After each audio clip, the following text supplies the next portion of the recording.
wala na ako. Eh, bakit kasi ako napunta rito? Baguio lang naman yung gusto ko. Ayan, taas na. Gusto ko na naman puntahan yung Baguio. I mean, dun dumaan sa Baguio. Hindi ako po dumaan lang. Kasi bibili nga akong gulay-gulay. Pero bakit naman dito ako dumaan? Sa susunod, hindi na dito. Doon na sa kung paano ako ulit pumunta. Pakataas. Hindi ko carry. Takot na takot ako. Okay, eyes on the road, Ron. Eyes on the road. Hindi ako magmabilis kasi yun nga, natatakot ako. Parang hawak ko na ang ulap. Hawak ko ng ulap. Napakalamig pa. Hindi ko alam kung may itataas pa ba.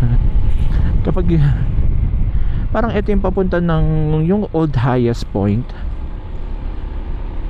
Ibig